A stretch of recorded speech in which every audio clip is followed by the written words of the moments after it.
একটা বিষয় নিয়ে আমার সাথে ঝগড়া করছে, শতবার বোঝানোর পরেও সে বুঝতে চায় না।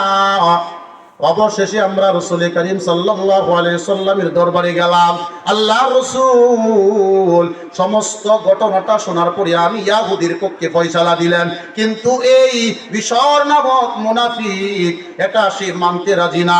দরবার থেকেই বের হয়ে বলি এই বিচার আমি মানি না। চলো চলো আমরা উমরের দরবারে যাই, উমর বড় সূক্ষ্ম বিচারক, আপনার কাছে এই বিষয়ের সমাধানের জন্য আসছি। উমর রাদিয়াল্লাহু তাআলা আনহু এই ঘটনাটা শোনার পরে চোখগুলো বড় বড় করে দিয়েছেন, রাগে রাগান্বিত হয়ে গেছেন। মুহাম্মদ সাল্লাল্লাহু আলাইহি ওয়াসাল্লামের বিচার মানবে না, এ কত বড় গাদ্দার মুনাফিক, কত বড় নাফরমান, এর বিচার করতে হবে। এজন্য তিনি বলতেছে বিশর একটু বসো, আমি ভিতর থেকে আসতেছি। ভিতরে চলে গেলেন। এই মুনাফিক নামক বিশর এখানে অপেক্ষা করতেছে। এই যে ইহুদি অপেক্ষা করতেছে, বিশর মনে মনে ভাবতেছে অবশ্যই উমর হয়তোবা ঘরের ভিতরে গেছে এক বিষয়টা বোঝার জন্য, আমি মুনাফিকের পক্ষে হয়তোবা ফয়সালা দিবেন। মনে বড় আগ্রহ নিয়া অপেক্ষায় অপেক্ষমান বসে রইছে। এমন সময় উমর রাদিয়াল্লাহু তাআলা আনহু ঘর থেকে বের হলেন। খেয়াল করে দেখতেছে বিশর উমর রাদিয়াল্লাহু তাআলা আনহুর হাতে একটা খোলা তরবারি। সুবহানাল্লাহ। হযরত উমর রাদিয়াল্লাহু তাআলা আনহুর হাতে একটা খোলা তরবারি। এই তরবারিটা নিয়ে আয়েশা বিশরের সামনে দাঁড়ায় গেছে, বলতেছে বিশর,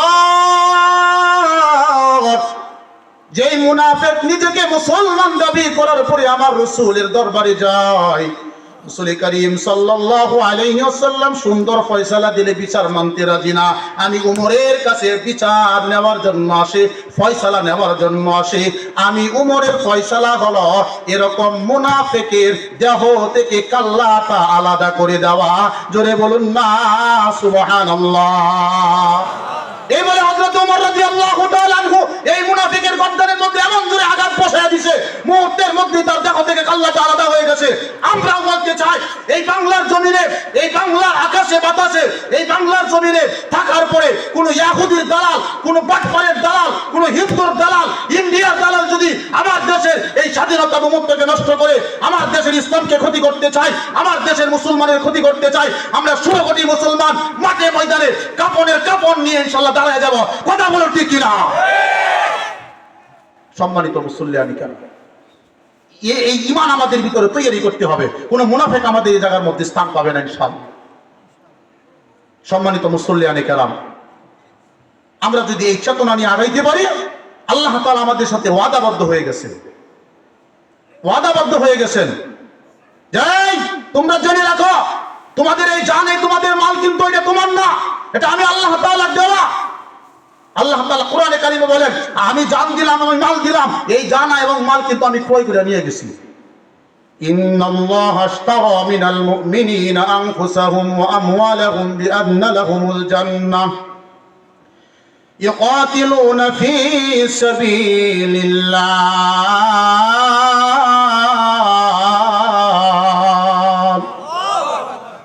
আল্লাহ তাআলা বলেন, ইন্নাল্লাহা আশতারা মিনাল মুমিনিনা আনফুসাহুম ওয়া আমওয়ালাহুম বিআন্না লাহুমুল জান্নাহ।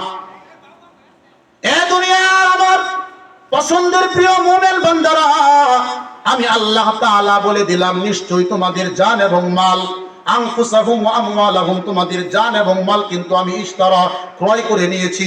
কিসের দ্বারা ক্রয় করে নিয়েছি? আমি বাজারে গেলে টাকা দিলে আমাকে পণ্য দেয়, বাজারে গেলে টাকা দিলে আমাকে সদাই দেয়। আল্লাহ বলেন, আমি আল্লাহ তাআলা একটা দিনার দিরহামের মাধ্যমে তোমার ওই জান মালকে ক্রয় করে নিয়েছি। এই দিনার দিরহামের নাম হলো বিআমওয়ালাহুমুল জান্নাহ। জোরে বলুন না সুবহানাল্লাহ। আল্লাহ তাআলা বলেন, জান্নাতের বিনিময়ে আমি এটা ক্রয় করে নিয়েছি। অতএব তুমি তোমার জান মালকে নিয়ে কৃপণতা করিও না। ইউকাতিলুনা ফি সাবিলিল্লাহ, তোমার কাজ হলো আল্লাহর রাস্তায় যুদ্ধ করবা। ফায়াকতুলুনা ওয়া ইউকতালুন, আর তোমার যে কাজটা আমি বলে দিতেছি, তোমার কাজ হলো আমি আল্লাহ তাআলার রাস্তায় তুমি জিহাদ করার মাধ্যমে নিজে মরবা, ইসলামের শত্রুকে মারবা। জোরে বলুন না সুবহানাল্লাহ।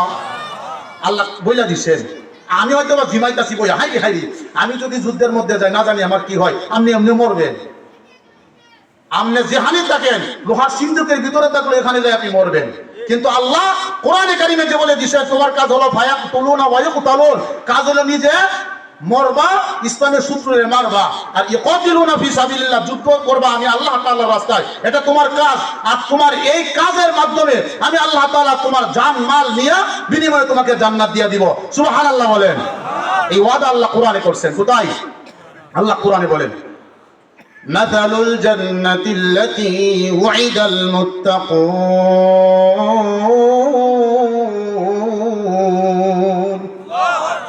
আল্লাহ বলেন আমি যে মুত্তাকিনদেরকে জান্নাতটা দিব, এই জান্নাতের উদাহরণ কি জানো? ফিহা আনহারুম মিন মাইন গায়রি আসিন, এই জান্নাতের ভিতরে এক দুই গ্লাস না, আস্ত একটা পানির নদীর ব্যবস্থা করে রেখেছি। বলেন না সুবহানাল্লাহ। যে নদীটা পানিটা একেবারে স্বচ্ছ পরিষ্কার, এই নদীর পানির গান কোনোদিন নষ্ট হবে না, এই নদীর পানির মজা কোনোদিন নষ্ট হবে না, এই নদীর পানির কালার কোনোদিন নষ্ট হবে না। বলেন না সুবহানাল্লাহ। আল্লাহ তাআলা বলেন ওয়া আনহারুম মিন লাবানিন লাম ইয়াতাগায়্যার তা'আমুহু, আমি জান্নাতের ভিতরে মুত্তাকিনদেরকে যে জান্নাত দিয়েছি এটার ভিতরে একটা দুধের নহর রাখছি, দুধের নদী। বলেন না সুবহানাল্লাহ। 2-4-5টা গাভী যদি আমার দুধে পায়, আরে বাপরে বাপরে বাপ, গরম গরম গপ্প সাইড স্টলের মধ্যে বইসা মারি যে আজকে 20 কেজি দুধ বেচে তুই এসি বেটা ছাদে। কথা বলেন ঠিক কিনা? 20 কেজি দুধের দাম আর কত? ধরেন না 2000 টাকা। এই 2000 টাকা বিক্রি করে সার স্টলে আদমালিরে সাদে, তরামালিরে সাদে, খামমিরে সাদে 2000 টাকার দুধ বেচে তুই এসি, তোমার 2000 টাকার দুধ বেচে তোমার শরীরটা তো গরম, 10 টাকা গাড়ির মালিক হইয়া। আল্লাহ বলেন এই আমার যে জান্নাতি বান্দারা হবে এদেরকে আমি একটা আস্ত দুধের নদীর ব্যবস্থা করে দিয়েছি। বলেন না সুবহানাল্লাহ। এই যে জান্নাতি দুধের নদী, এই নদীর যে দুধ আছে এটা কোনোদিন এরকম পরিবর্তন হবে না, এটার মজা এটার স্বাদ এটা এরকম যেমন ছিল তেমনই থাকবে। বলেন না সুবহানাল্লাহ। আল্লাহ বলেন শুধু এটা না বানিয়ার দুধ দিয়ে তোমরা তৈরি দিলাম না, না ওয়ানহারুম মিন আসালিন মুসাফফা, আমি আল্লাহ তাআলা জান্নাতি ওয়ালা মুত্তাকি বান্দাদের জন্য আমি আল্লাহ তাআলা রাজি খুশি হইয়া মধুর একটা নদীর ব্যবস্থা করে রেখেছি। বলেন না সুবহানাল্লাহ।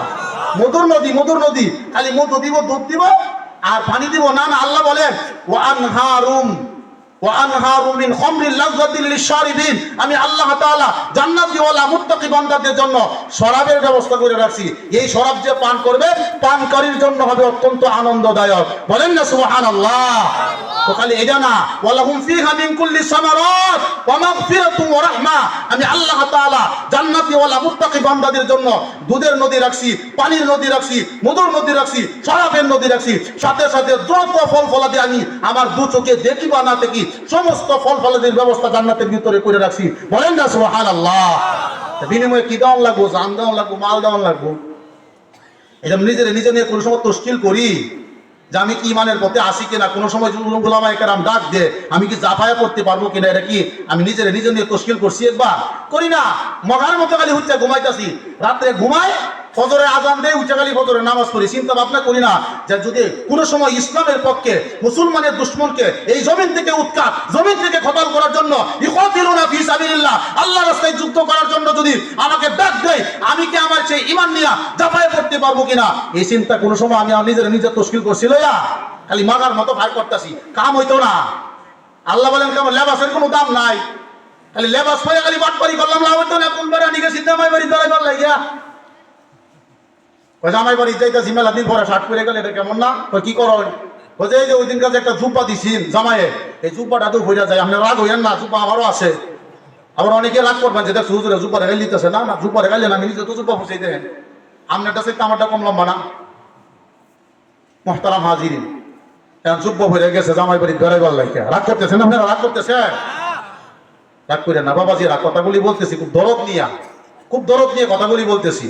তা এই জামাই বাড়িতে গেছে বেড়াইবার লাগিয়া, এখন জুব্বা হইয়া যখন গেছে, এখন যে মসজিদ মাগরিবের নামাজ পড়বার লেগে গেছে, জামাই বাড়ি তো নামাজ পড়ন লাগে, এরকম কিছু নামাজ আমরা আছে, জামাই বাড়ি গেলে নামাজ পড়ে আর মেয়ে বিয়া দিলে দাঁড়িয়ে রাখে। কথা বলেন ঠিক না?